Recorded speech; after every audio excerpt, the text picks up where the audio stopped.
Perfect. How are you doing? How you feel? I'm all right. How are you? Not too bad. I've realized after we talked last time, I think we come from two totally different spectrums of the political affiliations. Oh yeah, why'd you say that? Well, I guess your prime minister didn't have a good reputation before this all started, but you say he has a good reputation now. Actually, I'm looking online, and it seems like everybody loves Boris Johnson now. But I don't know, like if we're friends, I could ask you this. I think we're friends. We'll find out in a second. Um, do you want Britain to be separate from the United Kingdom or the for the European Union? I can't answer that on a podcast. Well, I Because no matter what answer I give you, I'm going to be a horrible person to whoever else is living in the UK listening to this. If I say yes, yeah, 50%. Separate, people are going to hate me, and if I say no, people are going to hate me. So I'm just not going to answer. That's very true. It goes either way. So who do you hate, the separatists or the? No, I'm joking. Nice try. But the funny thing is, I think you guys were always kind of separate anyway. You had the pound, you didn't do the metric system. The only thing that you could really do was the trade, and you can go anywhere you wanted and live, which is really cool. I met a bunch of people in Italy that are from England. Yeah, we have quite a lot of benefits, and I can see the arguments for both for and against leaving the EU. You know, the whole Brexit thing. So I get the arguments both ways. And yeah, like you said, we have always used the pound and never the euro. So I suppose all along we've kind of been like, no, we want to just be. I know. We want to just be us. Right? You weigh like 3 stone and everybody else was like 100 grams or whatever. I don't know how it works. It's like, you do you, we'll just do us. Exactly. I mean, that's interesting because now we're sitting in a situation where doing yourself is a good thing. Maybe closing those borders down and being a little bit more keen on who's coming in with the temperature or whatever. It's absolutely insane. Well, yeah, before, I mean, closed borders might have caused uproar, but now it's like the normal thing, isn't it? I suppose, with COVID-19. The government saying, stay inside, don't come out. In my country, we have an election coming up in November, and it's made me so upset. I'm a Bernie supporter. I was anyway. He's out of the running. But I really feel like there are bad things happening, and we can't even protest. We can't even hit the streets and make them pay. And the economy's already shut down. I mean, the worst that we could have done was a general strike or a riot, and now we can't do either, and we have to wait and see what happens. Some scary, scary stuff.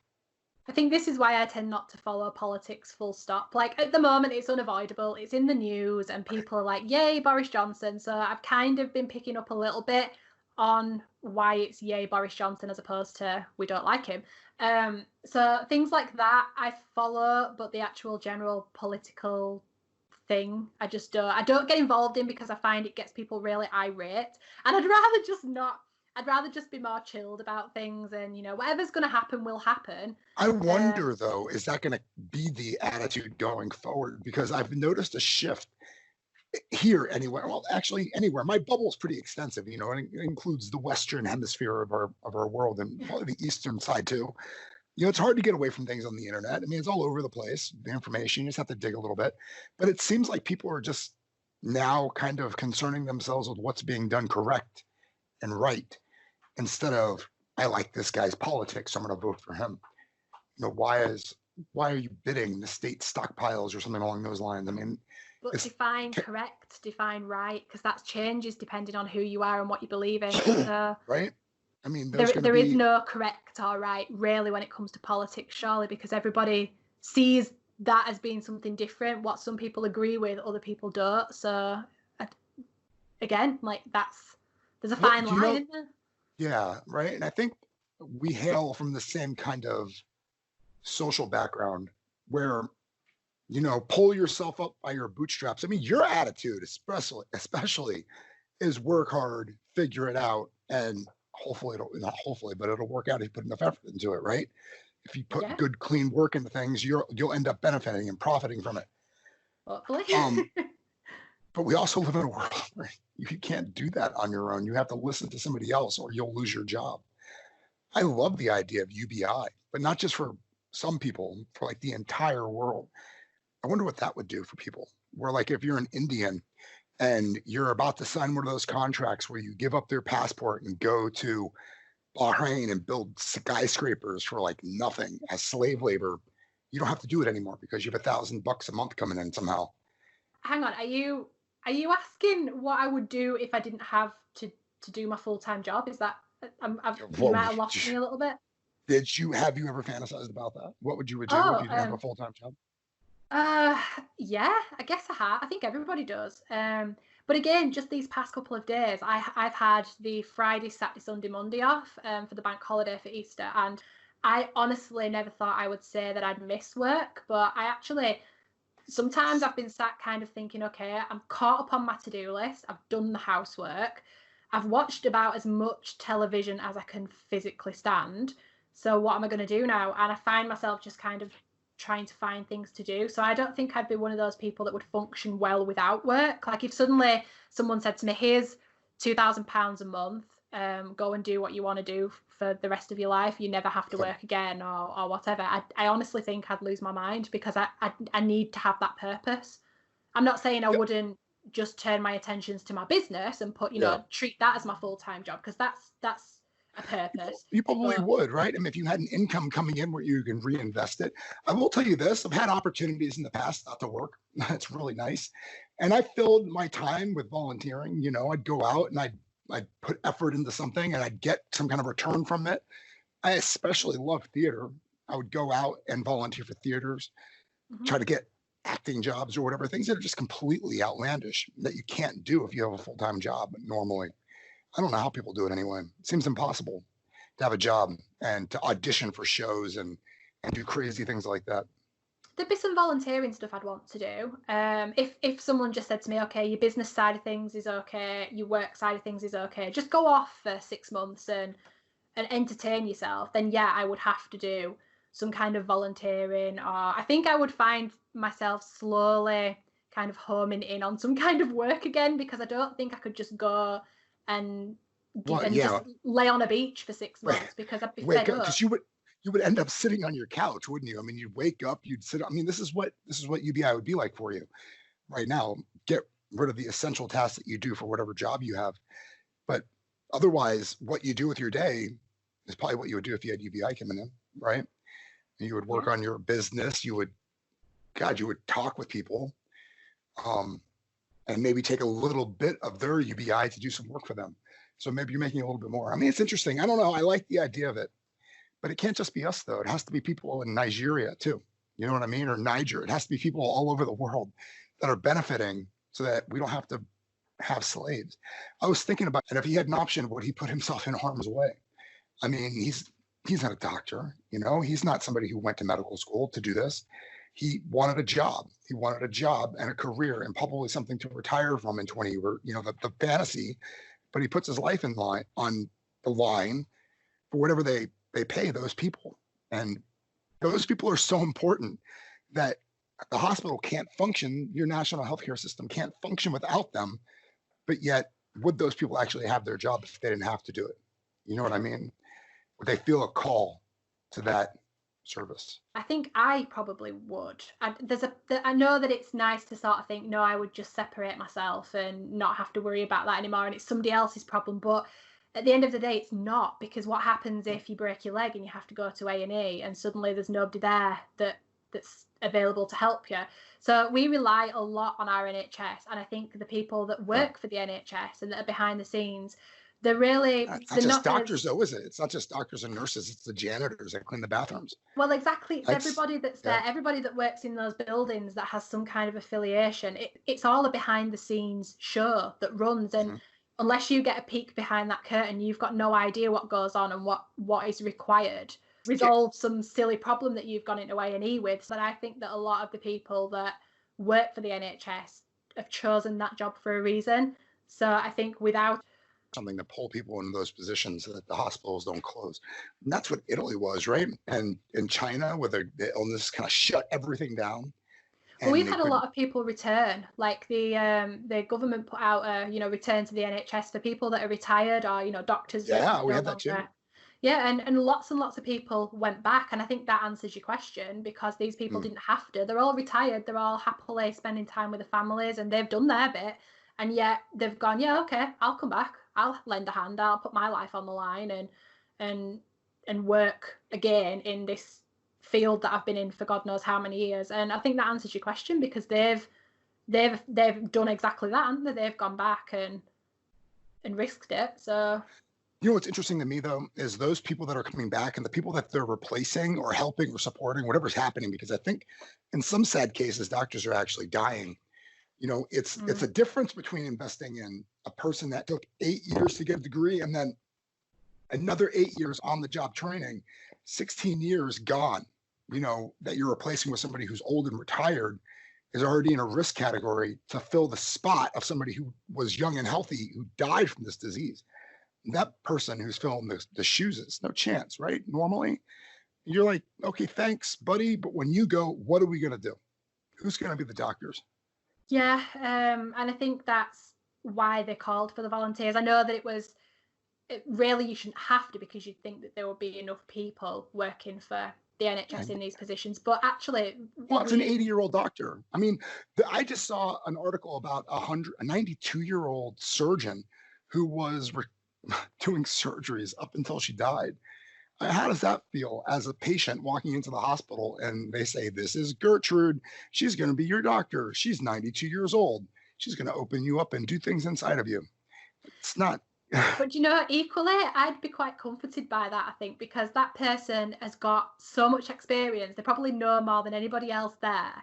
And age clearly doesn't define skill level. If anything, it enhances it. So I'd be kind of, if somebody introduced me to a 90-year-old doctor and said this person's going to be advising your care, I'd be like, okay, fair enough. It's clearly somebody that I can trust here. So not even advising though, like that was, you went to your primary care and they said, okay, I think you should have surgery. So go to the surgeon and she's the one that's going to talk to you about what we're going to do. It's fascinating. I think I'd just rather not know. I'd rather not know who's going to do it and what's involved. I'm one of these people that can't watch operations on videos, and I'm not really squeamish, but I'd just rather not know. I'd rather you knock me out, do what you're going to do, and that's that. I don't want to know. I've had echocardiograms where they listen to my heart. I've even had the ultrasound, you know, where they actually visualize the pumping and they play it out loud for me to hear it. It is the most uncomfortable experience. It's like, I don't want to know what's inside there, that meat, that wet meat inside of me and what it's doing, because it doesn't make a lot of sense to me. How my heart just perpetually pumps blood through my body. It has no motor, it has no electricity, it's not plugged into anything. It doesn't ever stop doing what it's doing somehow. And that to me is magic. I hate the idea of how much control it has. Equally, if you think about it, though, it's like somebody that's brand new, a trainee. How you don't know when you get put under if it's a trainee that's doing your operation, somebody that's, you know, learning on the job, if it's the first time they've ever done that procedure. You just don't know. So I'd rather not know. As long as I come out of it the other side, I'm not bothered. I mean, I had my appendix out when I was younger, and the stitches were stuck out. It was one of these dissolvable stitches, and the stitches were stuck out of me a little bit too far. And I think you've got to be that right sort of person to be in a job like that. I would not be able to do that job, and I know now that I wouldn't be able to do that job, because the slightest little thing, if I get an ache or a pain, I'm not one of these that thinks instantly I'm dying. But if I have something that is ongoing for a while, I do tend to think maybe I should go to the doctor, whereas other people will probably just go, it's just an ache or a pain. I will imagine all the things that could possibly go wrong. So I know I'm not suited for that sort of job, whereas this job really well. So I think you do have to be a certain type of person to work for the NHS, definitely. It's interesting. I read an article about people who suffer from anxiety disorders. And that article suggested that people who do tend to rise to the circumstances that are presented to them. Whatever the challenge is, they tend to face it and meet it, because they suffer from anxiety throughout their entire lives anyway over stupid shit that doesn't exist. So when there's an actual real thing that pops up, they face it like champions, because they're so used to the feeling of anxiety anyway. You know what I mean? I've had a bunch of surgeries, obviously the throat thing. And, you know, I was an athlete in high school, busted my knees up. They needed to be repaired. My ankle got broken in the Army and they had to put a stupid plate in it. So I know what it's like to be knocked out and to have that dead feeling. Yeah, They just but can't I control it think though, right? You just have to say, all right, you packed my parachute, so here I go. And you have to jump out the door because other than that, you're going to die anyway, right? yeah, I Whatever mean, it is. The equally with appendix people is with going to rupture. anxiety, like anxiety is a thing that, I mean, I know about this. I've been diagnosed with anxiety. I take meds for anxiety, so I know exactly, when you say you worry about stupid shit that you don't need to worry about. Yes, that is exactly what happens. And I think when it does come to facing a challenge, for me specifically, the turning point for me, when I realized that I had to just get on with it anyway, I had a bit of a, let's call it a meltdown, because that's exactly what it was. And I had to have some time off work, and I was quite poorly and under my doctor's care and all that sort of stuff. And I am terrified of spiders. Did you say you were quite poly, like bipolar, back and forth? No. Poorly Oh. as in ill, as in sick. Oh, As in, ick. Oh, okay. yeah. So it's a British thing. Sorry. Gotcha. Yeah. So I was quite ill. And I am terrified of spiders. And there was this absolutely massive spider in my living room, and I could not have felt any worse. That week, like, there was literally no more anxiety you could have piled on me. I was as anxious as I was possibly ever going to get. And I just kind of figured to myself, if I don't do this now, I'm never going to do it, because I need to learn to deal with this fear while I can't feel any more fear than I already do. I may as well do it now and know that I can do it. And then in the future, it'll seem like something of nothing. So I actually managed to get a glass over the spider and a bit of paper under the glass, and made myself sit and look at this spider for 10 minutes before I put it out. Okay. And then killed it. Yeah, What? no. You let it go? You Yeah, let the enemy escape? No, I'm sorry. No, I don't kill anything. I'm one of these that if there's a fly or a bee or whatever, I'd rather put it out than spray it with. You don't kill bees, but you kill everything else. Nope, I don't kill anything. And I was really proud of myself. But if I hadn't have had that anxious episode, I wouldn't have done that, because I just kind of thought, if I'm going to do it, I might as well do it now, because I can't feel any worse than I already do. So, so I think you're right. So people with anxiety, we tend to just look at what's ahead of us and think, well, I worry about pointless shit anyway, so why not just give it a go? And if it don't work, it don't work. But then I can't, it's not one more thing that I'm going to kick myself for later. I mean, my trick is to think about dying anyway, because it's inevitable. Life is finite. This might not be the thing that's going to kill me, but something eventually will. So just keep fucking doing everything you can to make your life what you want it to be. That's what really gets me, right? We're both writers. We both sit down at this computer in front, make things happen, and with words. And at the end of the day, we talked about this last time, we're going to die. And there's nothing that we can do about what we leave behind, except the work that we're doing right now. Yeah, and I mean, you talking to somebody that writes about death. I wrote Noah. I've been writing behind the scenes on another little project that, if this is going to go public, I can't really talk about because it's not been announced. But I write about death, and when you write about death from somebody else's point of view, it teaches you some stuff that you already knew, clearly, because you're the person writing about it. But actually, it doesn't sink in until you get it down on paper. So for me, writing Noah opened up a lot of thoughts about death and about the meaning of life and all that sort of stuff that I probably didn't have before, because it forced me to think about it, because this character had to think about it. So I don't know whether you've ever done that, whether you've written something and then thought, actually, my own words have just changed my opinion, even though they actually came from me to begin with. I don't know whether you've ever had that. I'm an irritating person that plays both sides of the ball. So unfortunately, if you have an opinion and you're supporting a thought, what is it called? The thing that you have an opinion, if you have an opinion, I'm going to look at the other side of it and wonder, that's not fair to these people. Why is that? So, I mean, I'm constantly doing that with everything. And it's really awful for friendships and everything else, because you think I'm your buddy. You think I'm a Democrat. So you talk to me about Democrat stuff. And then I tell you, well, shit, what about this Republican thing that actually makes sense? And then we're fighting all of a sudden. But is that not just looking at things with a fair point of view? You're just trying to look at it. People can't do that. People can't do that. Like you said, you sat down and you had to look at what you thought, and you had to change your own mind, because there are two. I just can do it. Just based on what you're saying, I can just automatically, boom, I have the opposite idea. It's not even my opinion. I probably won't even tell you what my actual opinion is. I'm just saying what I see is the opposite side of the thing. A guy that I was friends with a number of years ago used to curry for people in Manhattan. He used to drive a bike and drop off packages or whatever. And bicyclists and taxi cab drivers are notorious enemies. They're constantly getting in each other's way. Taxi cab drivers kill bicycle messengers. It's a war being fought for like decades. And this guy tells me a story. He's all proud of himself. This taxi cab opened a door and he's about to slam into it.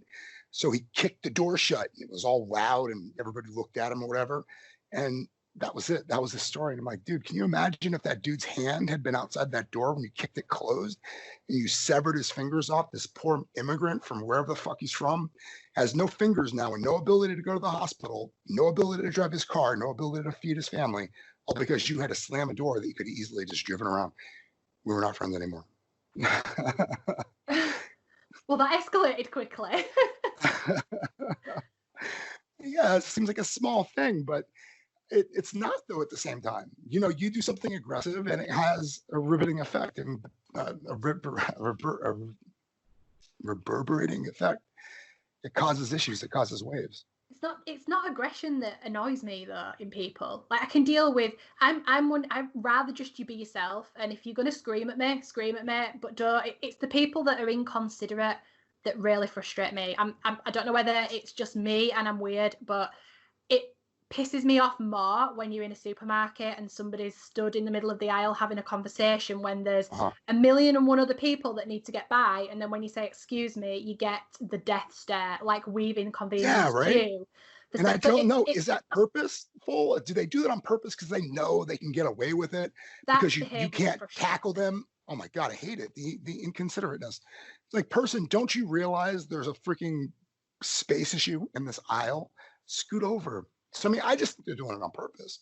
Like they want to fight you. It's that kind of behavior where I genuinely don't think they'd know because they've just not got that awareness that. How could they not be? How could they have lived their whole lives and never gone down a grocery store aisle and been blocked and been annoyed by somebody blocking them? I think that's impossible. Some people just don't. They live.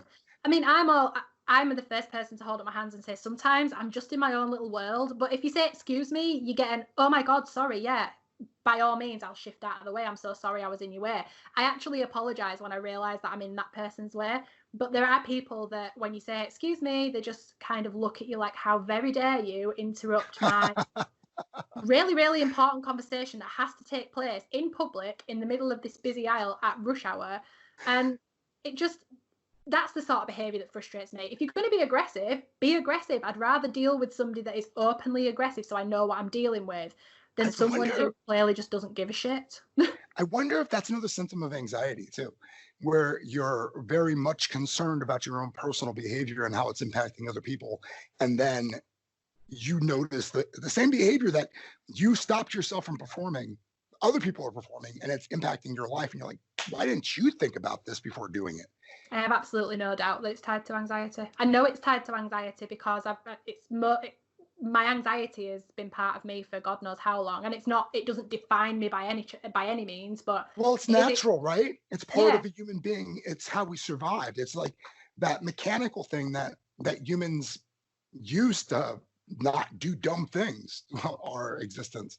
I think it's purely because we worry more about the stuff we do affecting others because we don't want that to prompt something that's going to mean that we have something else to worry about.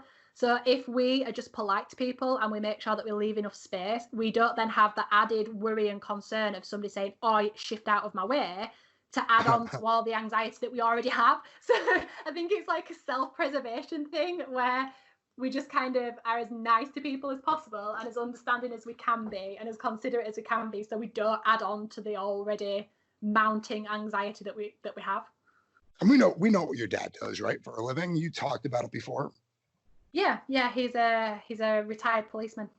I wonder, you see people get in trouble all the time, I guess, right? Do you pay attention to that stuff? I know we talked about it a few years ago, back when we started doing podcasts, but I can't remember. Did you say that his job impacted your ability to relax as a kid?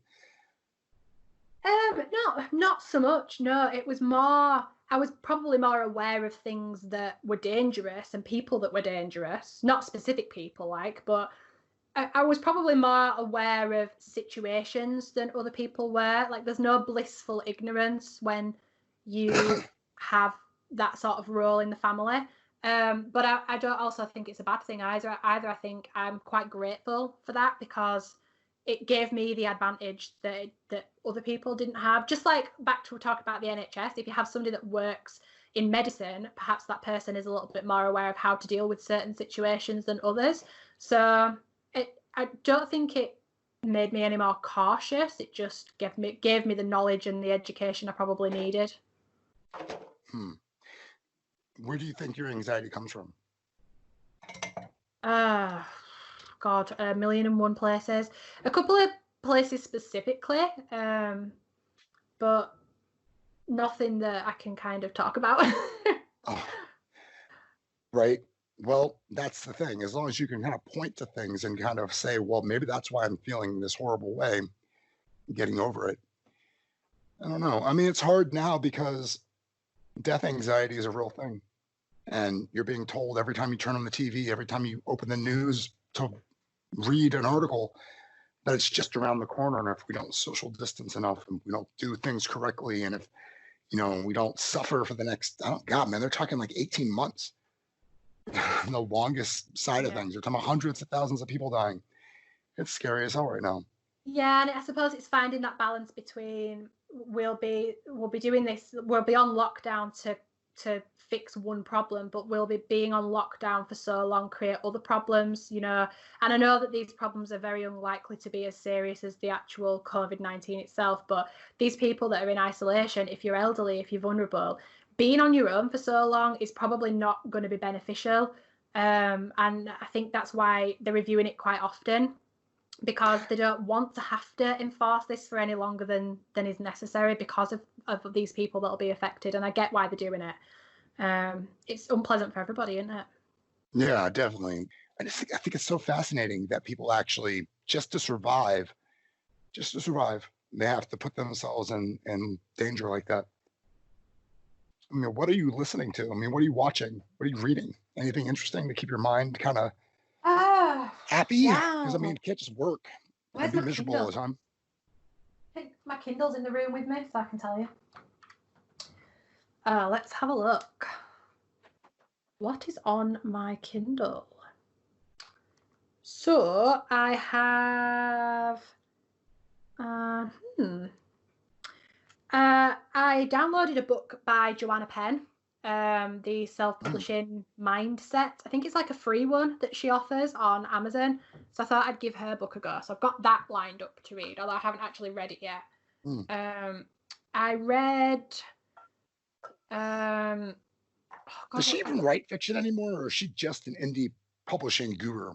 Yeah, she does both. She writes under Joanna Penn and then J.F. Penn, and I think she writes thrillers under J.F. Penn, and then like non-fiction, how to sort of books under Joanna Penn. Interesting. Yeah. What else were I reading? I was also reading Broken World, which is by Kate L. Mary.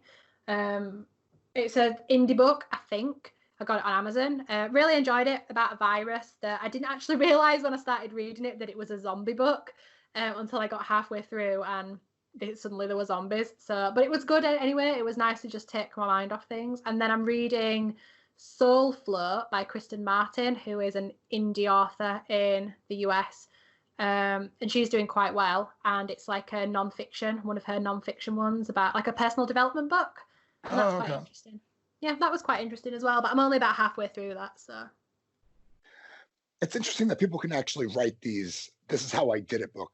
Like they're that confident in their abilities and the way they live their lives that they can try to mentor other people. I'm a genius. I love that, because I'm sat here like, this is not at all what I do. This is not at all awkward. What do you mean? Well, I just released a book about how I did what I did, and I mentor people and coach people in this business, and I'm only 28, so I mean, kind of like, I guess you are an expert at providing an answer then. How did you do it at 28 years old? I mean, I've thought about it. I have collected all of my writing posts and whatnot, but just feel like, Stephen King wrote on writing after being dead. He died. He got into a horrible accident and couldn't write anymore. That was basically how he crawled himself out of the grave and started producing fiction again. Yeah. And would he have would he have done that if he hadn't gotten hit by a van? You know, and I don't think it's claiming to be a guru or a professional or anything. It was just about answering some of the questions that I get a lot and I have to answer a lot. So for me, it was common sense to put it in a book. And then when I get these questions, say there's a book about that you can go and read, because I get the same questions in the job that I do over and over and over again, to the point where I'm like, I can't, it doesn't matter how many YouTube videos I do, how many coaching sessions I do. Some people just, they don't go back and watch them, so you have to keep telling people the same things over and over again sometimes. So for me, it was about answering those questions all in one place, so that for somebody that is new, that has these questions, they can just go pick that book up and they've got like this desk guide and all the answers they need in plain English, no pissing about, no long boring explanations of stuff. It is just, this is how you do it, and that's it. So for me, it was just common sense rather than me trying to prove that I'm this professional. So I don't know. What is the most asked question you get? I get asked mostly about copyright, ISBN numbers, and probably whether or not indie books can get into bookshops. That they're probably three of the more common ones I get. Like specifically, should I be buying my own ISBN number, and if I do, what's the difference to using a free ISBN number? It's people asking questions that they hope that they're going to get one answer, so they don't have to spend the money to do what they need to do. But actually, more often than not, they get the answer that they don't really want off me anyway. They don't want to spend the money, and so they want you to tell them that. Yeah, they want me to say, no, you don't need to hire an editor, and no, you don't need to buy your own ISBN number, and you can do all this for free. When actually, the reality is, yes, ideally, you do need your own ISBN number. And ideally, you do need other people reading your book, because you're not going to catch all of your mistakes. Other people are going to catch them for you. Whether or not you hire a professional, if you don't have the money for that, then, you know, I totally get not everybody can afford to pay thousands of pounds for a professional editor. But at the same time, don't just write a first draft and whack it up on Amazon and expect it to sell really well. Oh, man, you just gave me PTSD. I can't. That would be such a horrible idea. My novel, at least with a second draft before I did that. My first book that I published on Amazon, though, was a collection of short stories. It was not good. It was exactly a first draft. I've made all the mistakes a person can make in terms of don't do it again. In fact, indie publishing scares the living shit out of me, because once you make the mistake, there's nowhere to recover from it. No, but that's where I think you're wrong. There is a perfect way to recover from it. My first book, I went through that book. God, I don't even know how many times I went through that book till I was blind. I let other people go through it until they were sick of hearing about it and sick of reading it. And whilst it didn't get a professional edit because I was 18 at the time and was on like a Saturday job or whatever, and I was living with my parents, I couldn't afford to pay for a professional editor. And I didn't really understand the whole part of the industry yet. I was still new at this. That book, it wasn't great, but at the time, that's the best I could produce. And I'm still proud of it, even though it's shite. When you read it back, now to me, that book is crap. But then at the time, it was the best I could do. So there is absolutely room for you to do it again. I could easily rewrite that book and fling it back up as a new edition, and it's probably sell. So there's just because you do something wrong doesn't mean that you can't fix it just because you're indie. I mean, I fully plan on republishing that novel. In fact, I'm working on that rewrite right now. Totally excited to produce it. It's a pain in the ass, though, isn't it? That's not. You just want it to be done as humanly fast as possible. And then you just look at your efforts. It's like, man, I'm not even a third of the way done right now. I still have so much to edit before I can even call this draft somewhat done. I think when we first started talking, I was going to publish a military collection, a short story collection of fiction. Mm-hmm. Right now, I have a novella out of that collection that I am 100% going to publish this September, but nothing else. It's just, it's amazing how things. So for you, is it perfectionism then that makes you want to go back and rewrite all the time, or is it just because you, as awful as this is going to sound, is it the lacking of new inspiration that makes you want to return to the older projects, or is it just like perfectionism? What is it that makes you want to rewrite? No, I mean, I write. I have no problem writing. Writing is the easy part. Writing a story is like putting icing on a cake. It's the simplest thing that you could possibly do, Yeah. putting words on paper. The hardest part is going back in and then deciding that that's a done story. When I get commissioned to write something, it's easy. Hey, we want this idea. Please flesh this out. Give us a word count. Don't give us a word count. Just get us a story. I can do that in 2 weeks, and I'm completely satisfied sending it in, cashing a check. And Yeah. I've done some of my best work. You know what I mean? Mhm. In terms of being an indie publisher too, at least I wouldn't screw myself. Some of these publishers, they mispronounce my characters' names. They don't ask me anything. Mhm. The format of the books they publish a short story in or whatnot is just, it's unprofessional. It looks horrible, but they paid me. You know what I mean? So it's like, who cares Yeah. now? You might have messed up my story and nobody's really going to give it the amount of time potentially or respect that I think it deserves, but you paid me. So Yeah, but that's out of your hands, isn't it? That's why I love being an indie, because I get to control that. I know that if it hits the shelves and it looks crap, it's my fault, and I'm in a position to fix it or not fix it. It's up to me. Whereas if I write for somebody else and they then take that story, even though they've paid me for it and effectively now that is my involvement over and done with, that story has still come from me. So I would still probably have too much invested in it to see them do anything like that with it. And believe me, I've had people spell my name wrong. I've had people spell my characters' names wrong, the titles of my books wrong. I've had somebody quite high up refer to my story as Noah Finnis and the Art of Suicide. And I was like, okay, I know that it's an accident, but that, it grated me a little bit, because I thought, oh God, I'm not only are you posting about my book and that could help to sell my book, but I hope that I'd have talked about it enough for whoever was behind the scenes posting that to do it right. So, but then again, that's the editor in me. So it's because I do everything myself that I'm so picky about what goes out and what doesn't go out. So I don't think I could do what you do. I don't think I could write a story, get paid for it, and then just watch it disappear and watch somebody deal with it to well, their standards. I am going to do what you do. I mean, I have done it in the past. I know how awful it is. I know what it's like to make a cover that you think looks good on one screen, and then you put it on your galley and you get your galley in the mail and it looks like complete and utter dog shit. What is wrong with this? Why does it look like I cut all these out? You know what I mean? It just looks so bad. And then talk about somebody else misspelling your name. I misspelled my own name on the back of a book that I published myself. Right, okay. I've never done that before. Yes, I misspelled it. And I'm showing it to people. I'm like so proud of myself. Hey, look at this novel that I wrote that I'm editing right now and getting ready to publish. And somebody said, hey, dude, your name is misspelled on the back cover. I don't know. It's very stressful. But what else are you going to do? Right? I mean, you look at Hugh Howey as an example, who published independently, and now he sails a catamaran around the world. So you know that it's possible. You know that people can make money. Glenn Stewart in Canada makes millions of dollars a year off his science fiction, supposedly. I don't know.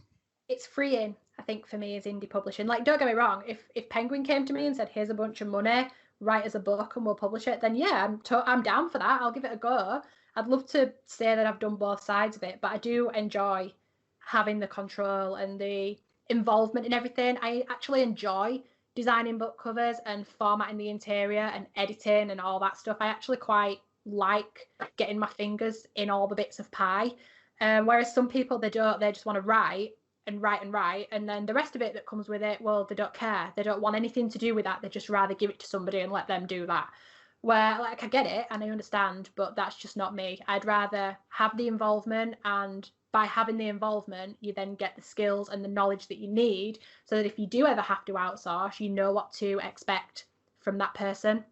You know what's professional, you know what the role involves, so you don't get screwed over. That's the thing with my podcast, actually, too, is I would love to continue my podcast if I did not have to do a graphic or edit the damn thing, and just actually just talk to people post it out live or whatever, just let other people do back of the house stuff. That used to kill me. Like, I would try to keep my Tuesday, Thursday schedule, and I did for like 2 years, but I had to edit 2 podcasts a week, and they're not easy to edit, especially when they're just messed up. You have to cut parts out of it, or you yelled at somebody to cut off their phone. What's wrong with you? Yeah, Turn off the phone. that's the best thing about it being live, whatever happens, happens, and it's tough. You know, you don't have to edit a live podcast because it's live and that's it.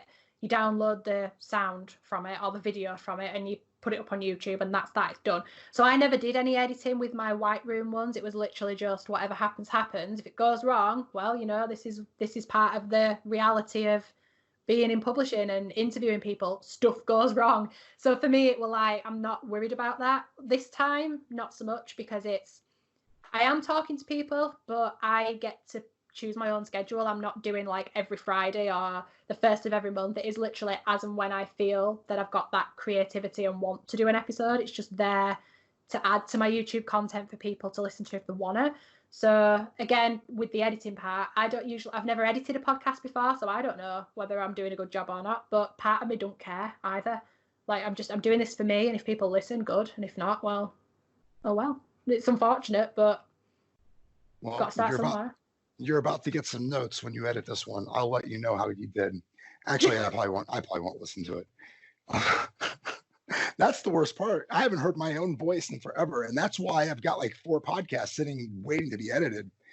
3 of them I know I sound like shit on. And the 4th one, I just feel bad for her. She's a really nice lady. She's really gifted in terms of what her books look like. But I just can't publish that podcast for some reason. I'm just like stuck. Is it the quality of it that's not good, or can you just not be conversationalist? I've had really bad conversationalists, and I publish them anyway. No, she was a great conversationalist. It's just I can't mentally do it.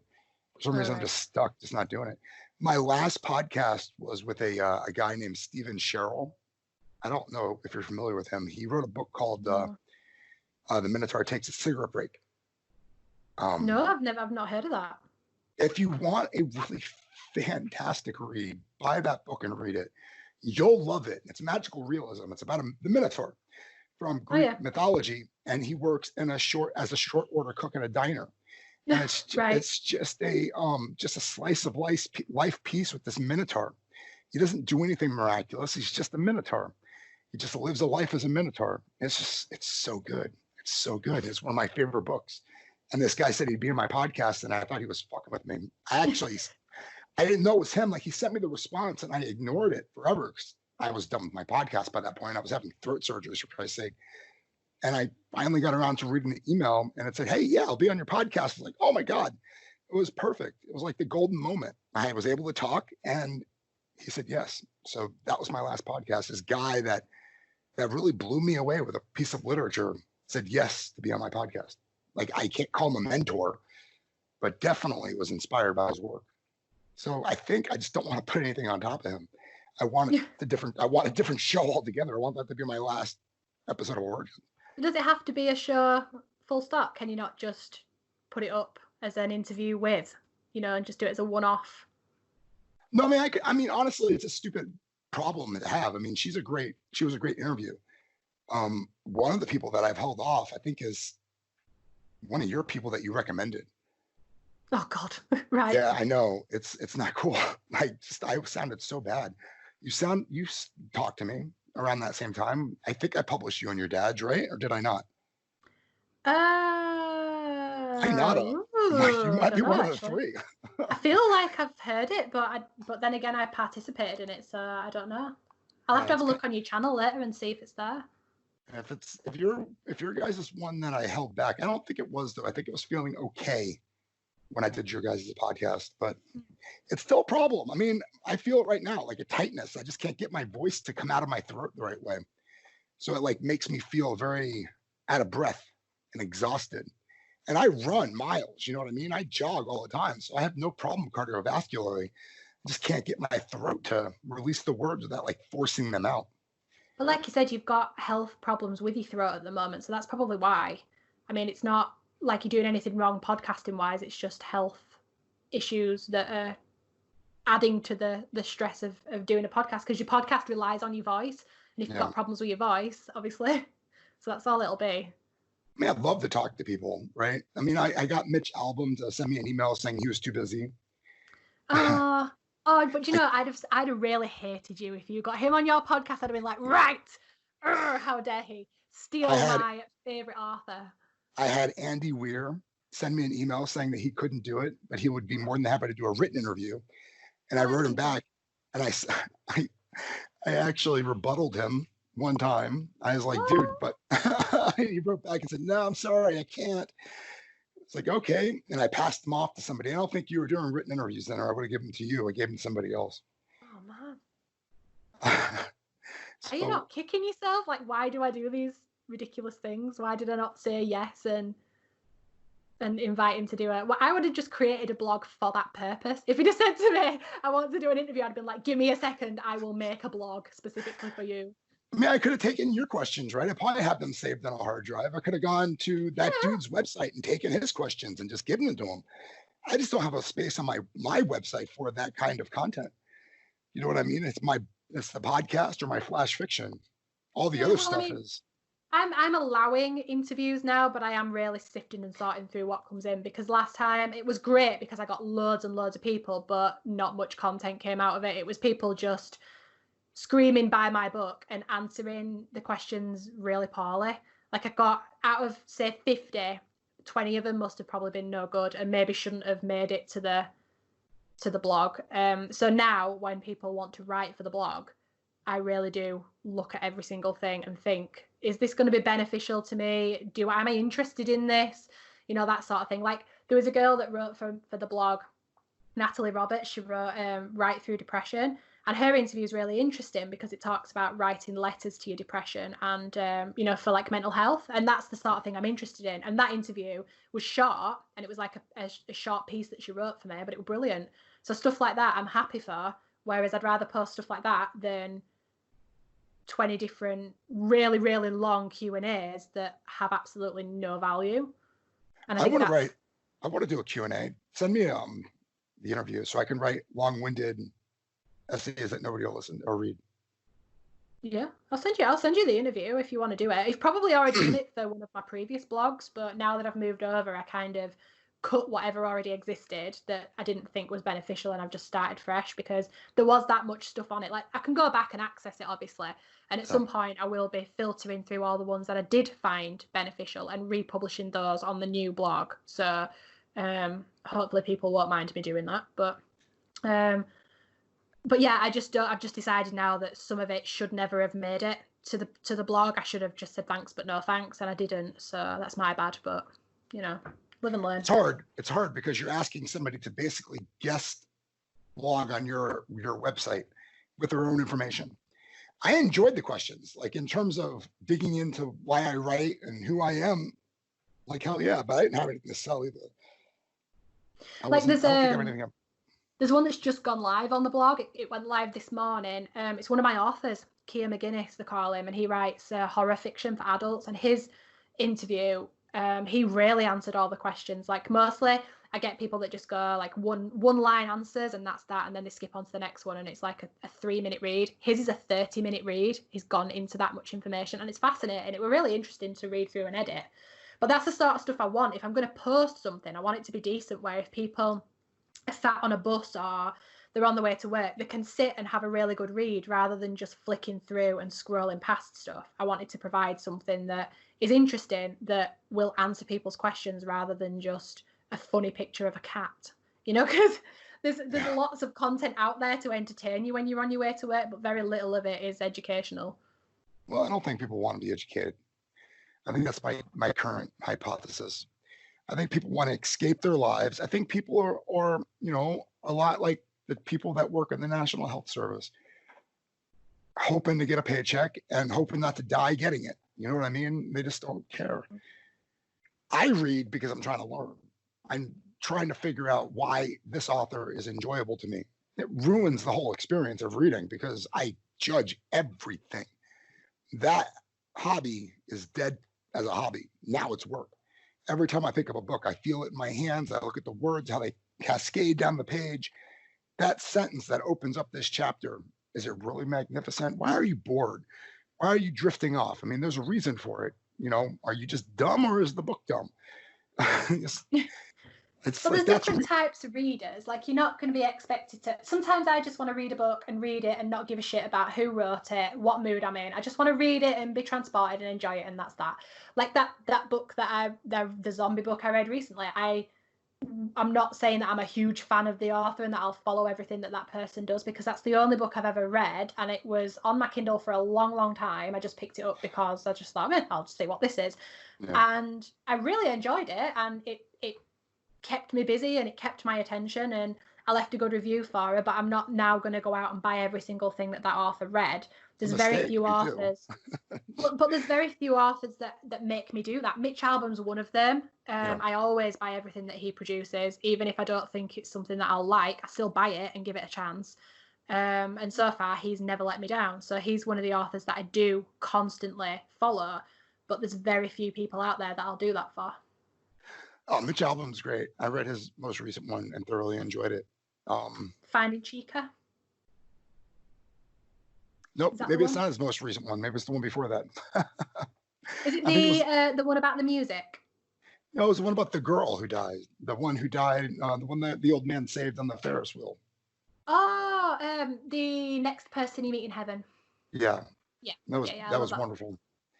Yeah, that was wonderful. But only because of you, I worked my way back around and read Tuesdays with Maury, and then I read the book, the novel that we actually did a podcast on. Can't remember the name of it though. It's so good. Was it one of he's his? a good author.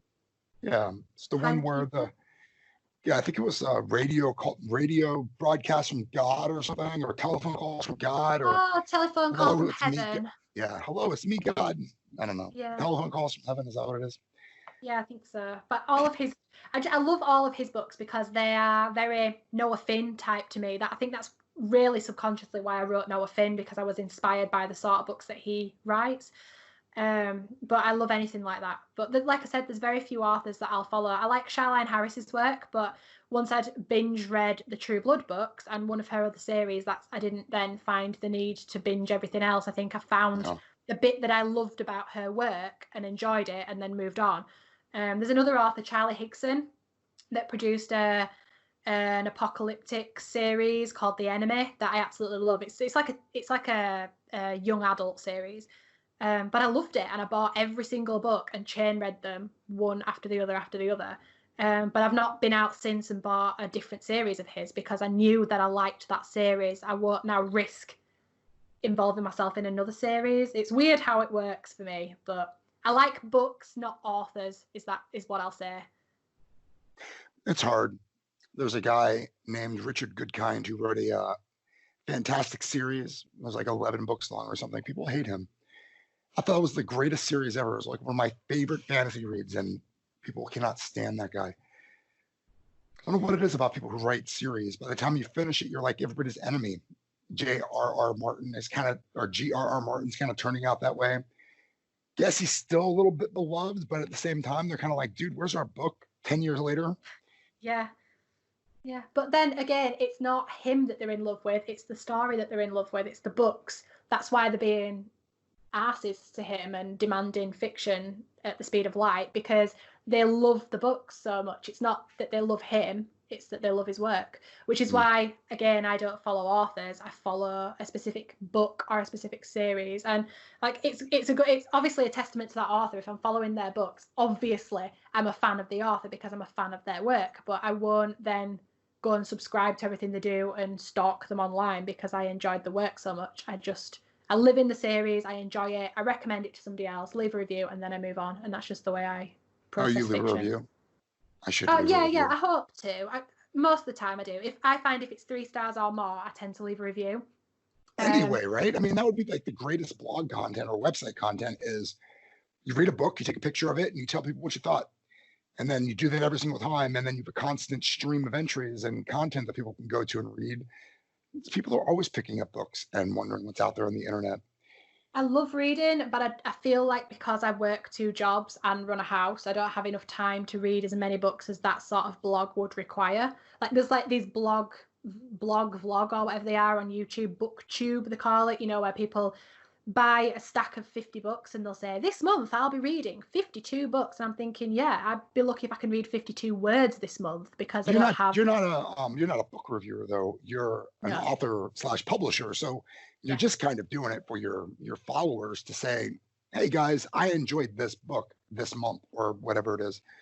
Yeah, I'm just doing it because I know how hard it is to get reviews. So I make a point of leaving a review. I don't leave bad reviews, but I won't blow smoke up the author's ass if I don't think it's good. Like, if I leave a 3-star review, I'll tend to only leave 3 stars or more. If it's less than that, I just don't review it because it'll cause the author more harm than it will help them. So if I'm going to leave a 3-star review, it means there's obviously good and bad points. I open with a good point, say what I really loved about it, then say something that I didn't love so much, but I always end on a good point as well. So the author don't think I'm just being a bitch all the way through. They read it. I read those things too. They're on there reading Amazon reviews every single day. Oh, I got a new one. What they say. But it's like nice and positive when they start reading it. Like, I loved this book because, but then they get a little bit of constructive criticism off me. Why I didn't like it. I'm never horrible. I'm never cruel. I'm always fair. And then I'll end on something, but you know, even despite all that, I still really loved it. I still finished it. I still recommended it to a friend. So it's 3 stars from me, you know, and thanks for writing this book. And that's it. And they're never long. It's always just like a paragraph, and that's it. And are you familiar with Zoetrope.com? No. Zoetrope is Francis Ford Coppola's website, his family's website actually. But on that website, he has workshops. They're free and they don't cost anything. They've been around forever. He actually called himself the oldest website, the oldest social media website on the internet. Really, it's been around since 1998. But I got on it in 2001, and basically what you do is you write a story on your own, and then you post it on there after you've reviewed 5 other people's stories. So you're constantly reading people's work, their fiction, to have one of your dumb stories read. Yeah. And man, do you get some people who cannot write. It's not even a joke. It's like, seriously, you came here to put this up there and you can't tell them they suck. You know what I mean? That's like the worst thing you could possibly do. You have to find something in there that's intriguing and interesting and write about it. Well, you see, this is why I only write my own novels. I don't write for other websites. I guess posts and stuff like that, but I don't write fiction for other. You don't like criticism, do you? I don't mind criticism. No, I welcome criticism. I don't like assholes that say things. But where's the dividing line? The dividing line is like me personally. People think I'm a jerk and an asshole because I'll express my mind even after I say what I like. And there's a lot that I like about the story, but the big but instantly kills friendships. You know what I mean? That's right there where people go, But you basically read Noah for me, and you gave me some brilliant feedback, positive, but then you also said, okay, so here's where you failed. Here's where you need to fix it. But you also said to me, I'm not saying that you can't fix it. This is what I think will make it better. And I'm sure once you include stuff like this, it will be better. And I fixed it, and you were right, it was better. So there's a difference between doing that, where it's honest, constructive criticism that gives you both positive and negative things. Okay, here's what I loved about it, but this put me off because this is how I think you can fix it. And then, by the way... And that doesn't mean that you fix it. I mean, that doesn't mean that draft gets that fixed. That means that the next book that you write may be someplace in your mind, or when you're rewriting that thing on your own, because you know that all versions get a rewrite eventually. My words start coming back. You know, you're not looking at it going, oh, I have to take his advice on all these points that he made. No, you're thinking to yourself as you're writing it, oh, he's right. I need to blah, blah, blah. But again, for me, I don't just take the advice of one person. If one person comes to me and says, this is shit because, I don't just necessarily go, oh my God, I must fix it. I wait and see if other people flag the same problem. If they do, then I know that it's something that maybe is really noticeable. If nobody else comes back in, say if 100 people read it and only 2 people point out that one thing, I am not changing it to please 2 people because clearly the other 98 people loved it. So it is, again, I think criticism is personal. It's personal taste as well. But the difference for me between being constructive and being an asshole is providing you with a way to fix it rather than just saying, no, it's shit. Don't just say, no, it's shit and not tell me what you think can be done with it. You know, give me something to do with, give me some way to fix it. If you think it can be fixed, give me some way to fix it. And I think that's why when I review, I never just say the negative things and never comment further on them. I always explain why I feel that way, because I don't want the author to think she's just picking fault and she's not providing me with anything to go off for the future, you know, like something to take on board and maybe improve on it next time, or, you know, don't listen to me if you don't want to listen to me. But at least then I feel like I've done my bit and I've not just left them feeling crap about themselves just for the sake of it. Maybe people who have anxiety are in fact better people. Maybe we are a wonderful people. Maybe. Like we're some different species of human. We're the evolved ones. We take everybody's feelings into consideration. We really do. You suck, but no, I agree. I mean, that's how you workshop. That's how you workshop. That's how I went through college. That's how I got my degree, is sitting in a room with a bunch of people who had put their heart and soul into a piece of paper and handed it to me and said, "What do you think, dude?" And I have to tell them, you know, I have to look them in their eyes and say, I threw up a little bit halfway through and it was your fault. And this is a horrible story. And I have to do it in a way that doesn't get my ass kicked, you know, or my tire slashed. I think the funniest asshole I've ever met was somebody who was it was when I was writing Aeon, and it had been out for a while. And Aeon is not my best book. I know it's not. It was written in a month. Your first book. Right? No, Aeon's not my first, no. But, you know, I wrote it in a month. I like the story. It's entertaining. I've got people that have given me some fantastic feedback. But this guy was a scientist, and he picked through all the science in the book and was like, this would never happen. Yes. And this is unrealistic. And I was like, dude, it's a book about aliens. The whole thing is unrealistic. That's why I've written it, you know. But he actually left a review, which I don't think is up anymore, basically saying it was a brilliant space book. And I'm like, A, the book doesn't take place in space. So clearly you haven't even read to the end because you don't know what happens in the story. You're leaving a review about a book that everything in your review doesn't even happen in the story. So like, you've picked through it, made me feel like shit about myself, and then reviewed it as if you've completely forgotten what the book were about. So that annoyed me because I was like, you know, you could have done so much more with that review. You could have really helped me in that review, and instead you just made me feel like shit and then reviewed the book a couple of months later and completely forgot what the book were about. So like, yeah, thanks for that. No, that's interesting because honestly, I guess that's what Zootrip has done for me, is given me kind of a thicker skin where I expect every review I get to say, I'm better than you. It seems to be what everybody wants to say too. All these writers that we talk to, they just think they're the God's gift. So it's like, but you know, if in this business, if you don't blow your own trumpet, nobody's going to blow it for you. And I think that's what gets instilled in us, that we have to be overly confident and overly positive about our work. I disagree. I disagree 100% because I only listen to the people who are talking good stuff about other people's work. Like, if I go on Reddit, I don't know if you're familiar with that website. You should be. It's a really good I know of it, but I don't write on it. Like, I know a lot of people that use it, but I don't personally use it. Yeah, I use it a lot. I write a lot of stuff on there. And, God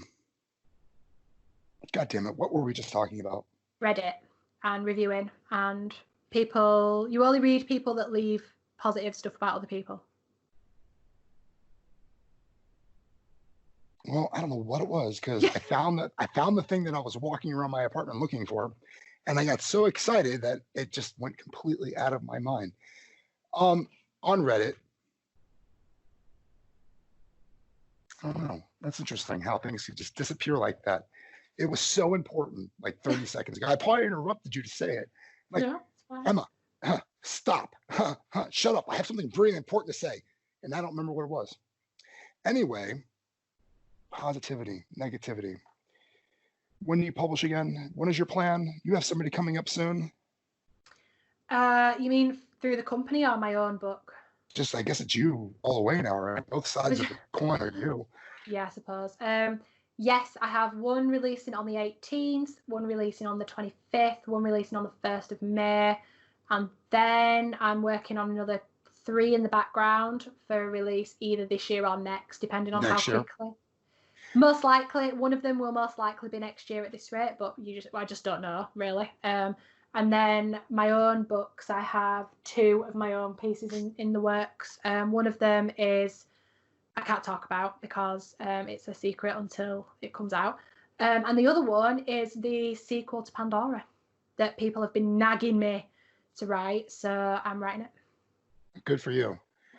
Good for you. I have a big ambitious plan to put out 3 books in September. I don't know if I can do it though. Cool. 2 of them are written. 2 of them are written. One of them I'm working on right now. I'm rewriting it. I think it'll work out well. I think the rewrite is going very, very well. I think things are going to work for that. And I think I should be done with it by the end of the month, right? So that's May for that. Mm-hmm. I'll be done with that draft. I'll have it in my hands as a galley at that point, so I can read through that. I'll have my readers read through the galleys, the 5 of them that we can get off Amazon. I think that's so cool for the cheap price or whatever. God, I hope I can actually just get the next part done though, which is a novella that is in tatters. Like it is like not even remotely at a stage where it says it's done. I think I know the story, but it's going to be the hardest thing I do this year. And that needs to be finished by September. But publishing in general, I mean, for you, is it literally a matter of you worry more about getting the story ready than you do all the other things in the background, like keywords, SEO, all that crap? I don't consider any of it. I think it's all bullshit. I really do. I think it's all 100% bullshit. I think the thing they let you do on Amazon is they let you put 2 categories in and you do that. And maybe you can advertise on Amazon, which I think works a little bit. No other advertising works anywhere else. I think it's important to have a good ad. And I think, SEO comes into handy there, right? You definitely need to know how to construct advertising if you're going to spend some money on that. But at the end of the day, I hear there's a little bit of a trick that you can play with plunging into Amazon with multiple titles and you catch a ride. And if your work is good enough, that ride could lead to some success for those works. So don't know if that's true. Many people have said it on my podcast. I talked to you about it. You disagreed if they're not connected. 2 of the stories are connected. One's a prequel to the big work that I'm finishing now. That'll be done by the end of the month. And then the other one's a military novella. So kind of concerned that doesn't match. But it's the big splash. So do they have to be out at the same time? Or can you not, this novella that you're working on that you say is nowhere near ready, can you not release the one that you know is ready in September and then set a Christmas release date for the other one so it gives you some more time to not panic? What's your opinion? What do you think? So I think you said last time that it's not a good idea if it's not content that all goes together. Like I'm going to sell the prequel cheap, right? That 20,000 or whatever number of words it's going to be is going to be really inexpensive. And then the novel portion of it's going to be normal price. If well, I don't know. Portion will be cheap too. I guess if you are known for writing short pieces, releasing lots of different short pieces, that's not necessarily a problem. It's more when you've got like 2 novels that have nothing to do with each other that you decide you're going to release at the same time, because people will be like, why are these out at the same time? Do I need to be reading them both because they're related? Whereas if all you write is short pieces and people know that you just write, say, 20,000 words and they can get that and it's readily available and nothing's ever really serialized, then I think that you can get away with that.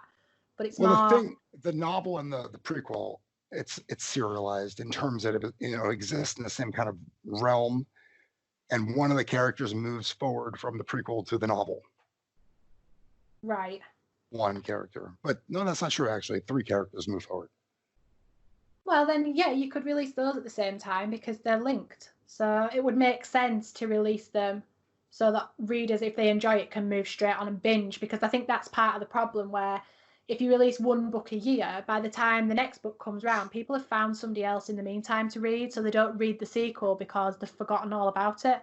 Whereas if you release them, if you write 3 books in a series and you release them, say spring, summer, autumn, then people they've got something they can look forward to. It gives them a reason to keep buying from you and to keep buying from you regularly because that is available for them to binge. It's like I won't watch a series on Netflix unless there's at least sort of 2 seasons, because if I enjoy it and I want to watch more, it pisses me off that I can't. So I purposely don't choose anything unless there's enough seasons for me to know I can binge it if I want to. I don't know if I like series at this point. I don't think I like waiting for a book, and I don't think I like the type of writing that ends in that manner. I want a real story. I want to feel a conclusion. Yeah, I want to love the character so much that I want to know what happens to him. And if there is a continuation of that character, it'd be nice, but they usually suck, right? Eventually, they just kind of fall apart. Yeah. It's you can't The prolong thing it forever. the thing with a good series really is that each book should stand on its own anyway. So I should be able to read book one and thoroughly enjoy it and get what I want out of it, and then not feel like I need to read book two if I don't want to. I think that the kind of where the storylines just keep going and keep going and keep going, that annoys me. Yeah, exactly.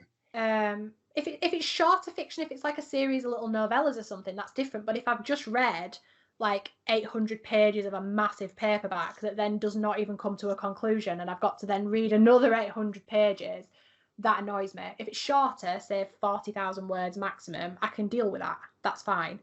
I think it just really depends on, and if it's clear to me that that's where it's going as I'm reading through, like thinking this is never going to be resolved in the amount of pages that are left, and I know to expect a sequel, then fair enough. But if I feel like I've been lied to, it annoys me. Yeah, it's tough though, man, because I really feel like I could put one out every 6 months. I can bump like this every 6 months if I worked in the right way. I could put a novel out and a collection out and a novella out every 6 months. Well, do it. What's stopping you? Doing it.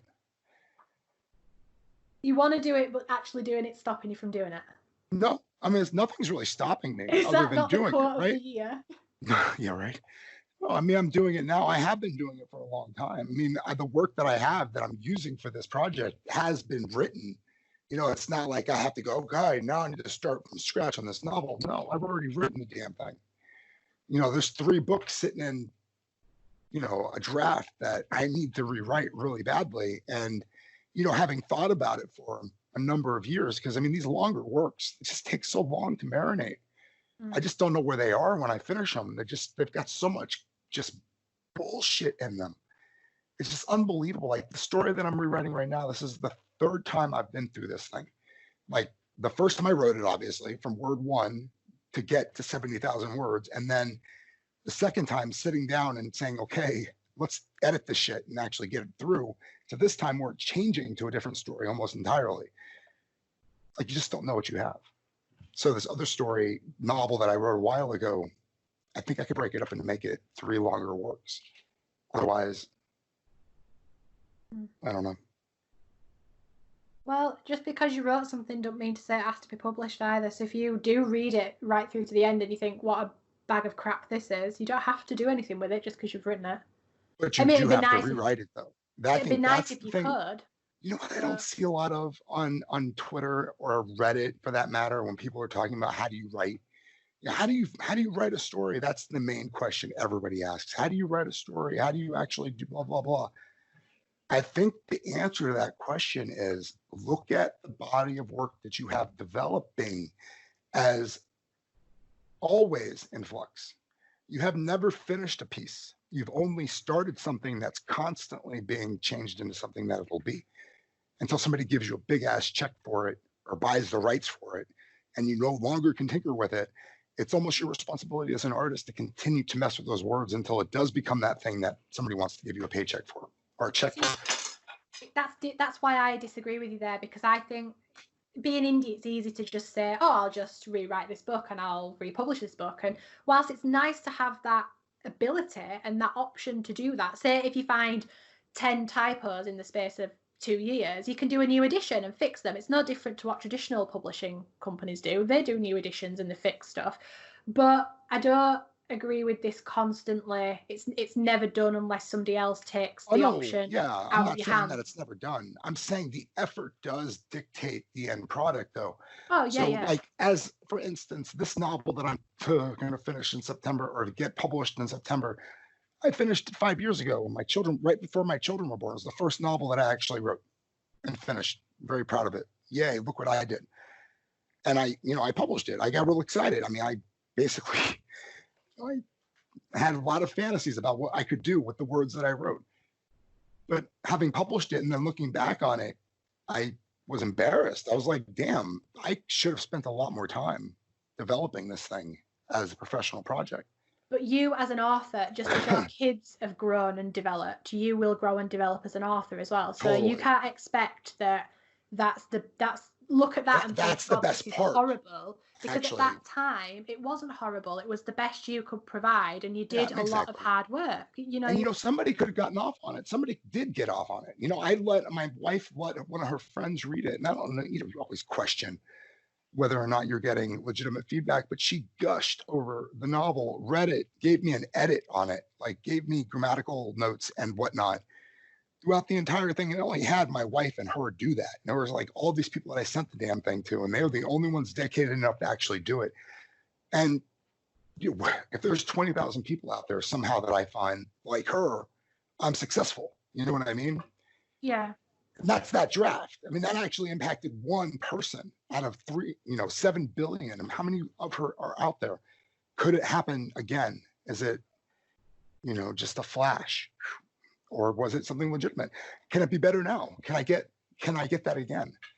But yeah, you're absolutely right. I think the question is not whether you could, but whether you should. Should that book not just be left as it is to document your ability at that time, and then you write another one and another one and another one, and then as you read back through your work, you can see your growth. But I bet readers can't necessarily tell. Like, yeah, readers never know this agony, do they? Because they see a title on a shelf and they say pretty cover, or hey, Bob said this is good, and they pick it up and they read it, and then the effort is done for them. Flipping the pages, spending the time, that's what we're asking of them. As far as the agony, what we're actually doing is saying, what is the best journey I can give those people so they not only give me $8 this time, but next time I put out a book or my list of books, they actually do buy me because they're interested in the story that I tell. Like you say, you don't buy authors, you buy books. Mm. I want to sell you that next book. I want to be the guy that does it. I think you want to be the person that does it too. You want to sell them the next book. And there are authors that I follow. Like, I love Stephen King's books, but I don't love all of Stephen King's books. There are specific books by him that I like, but I won't run out and buy the next thing that he produces just because it's got his name on it.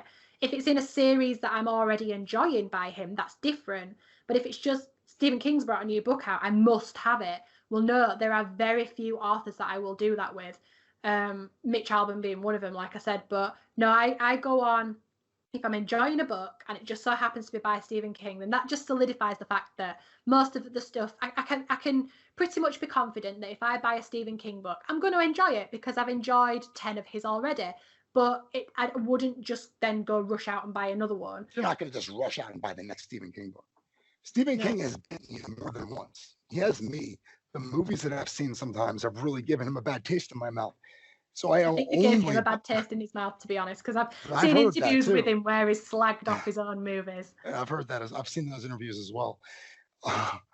But yeah, it's like you will not buy everything that he writes because you have to hear first that it's an interesting story. And it's a long time since I've bought or read a book that he's written. 1963, November 4th, 1963, or November 23rd, whatever the actual title is. That was a great story. I read it cover to cover. Oh, the time travel one about the shooting.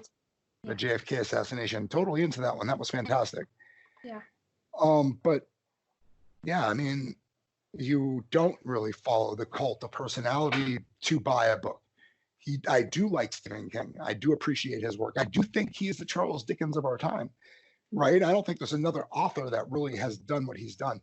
But I guess it's genre-based. I mean, I guess you could say James Michener does similar type things. Yeah, I think... That dude's prolific. I mean, I love Stephen King's work and I love his interviews and stuff. I think him as a person, I think is really cool.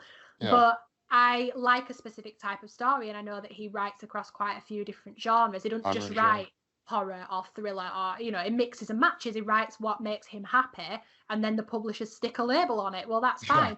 But I tend to go for the books that are recommended to me. If somebody says to me, have you read this? It was really cool. I think you'd like it because X, Y, and Z.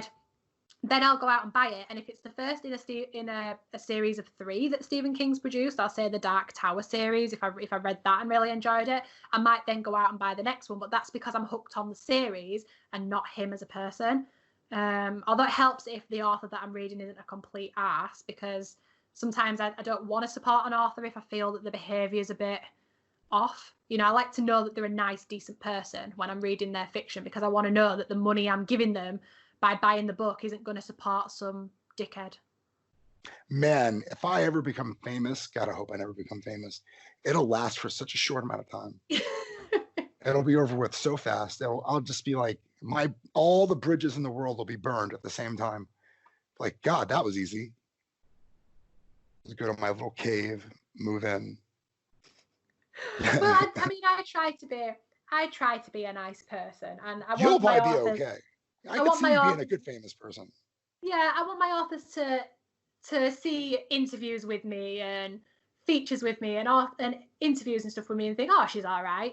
Maybe I'm a bit flawed here and there, and I am the first person to admit I am flawed. And sometimes I write some shit, but what's one person's shit is another person's gold. That's the thing we were just talking about. Exactly. You never know. As an author, though, you have to put your best foot forward. And I did not know what I was doing when I published my novel the first time. I wanted to know. That's how I met you, doing research and going, who knows this stuff? Yeah. Do I want to buy this person's book blindly and actually get more or nothing? No, let's have a conversation with hundreds of people and figure out, do they actually know anything? Are they being successful? Can you publish on your own?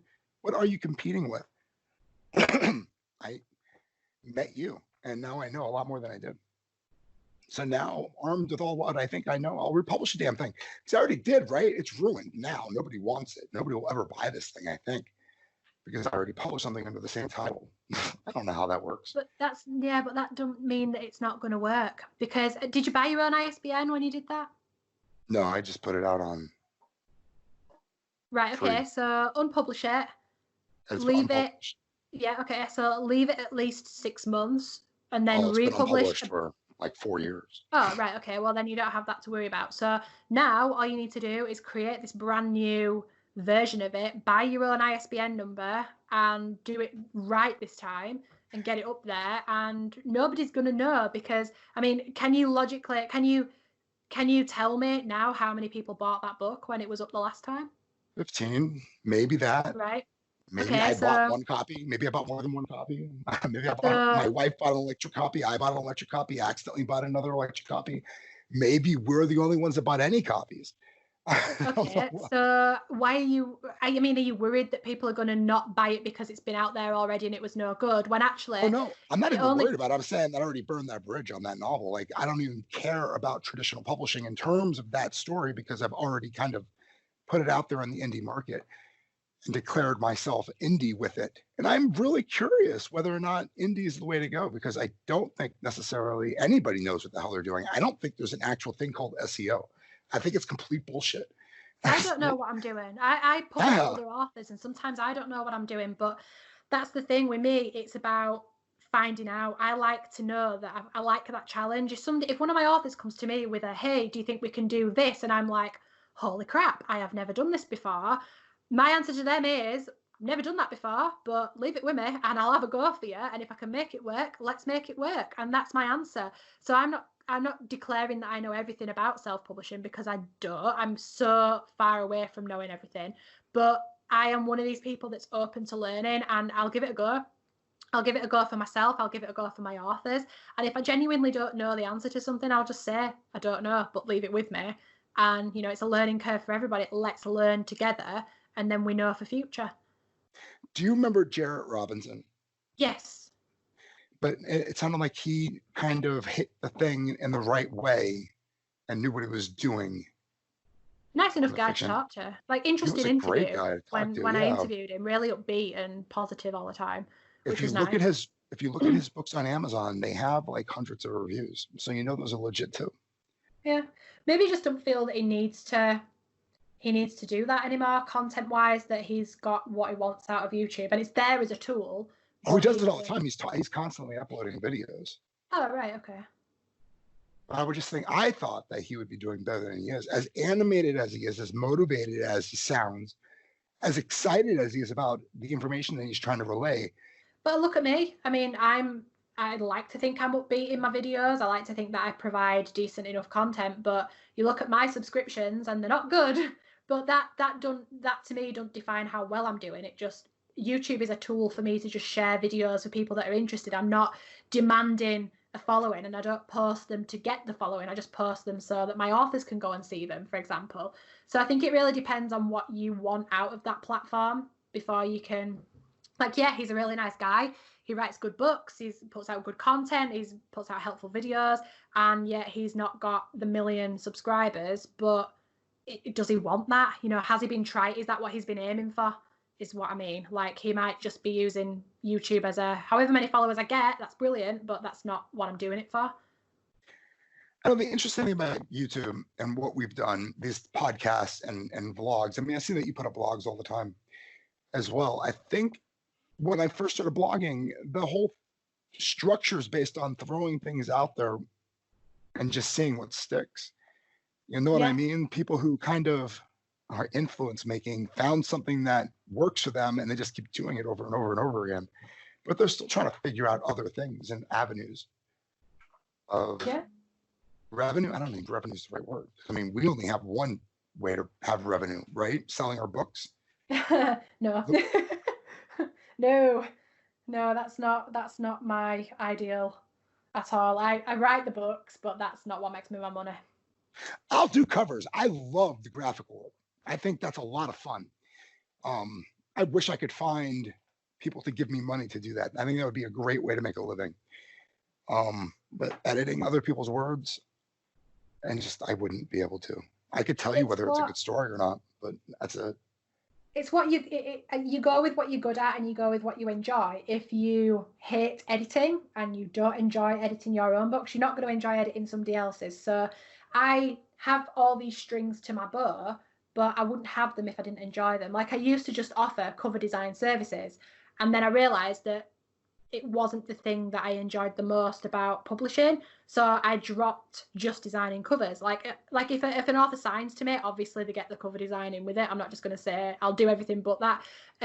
So they get everything, and I enjoy it when I do it. But I dropped everything that I didn't enjoy and didn't make me money. So now I only offer the services that I think I'm the best at, which is interior formatting and editing. And obviously coaching and talking about this sort of thing to inspire people, answer people's questions, get them in the right mood for writing. That's the thing that I love the most. I like connecting with authors and helping them to do what I've done, but I also equally like to learn what they've been doing so that I can improve my own services and my own ways that I do things.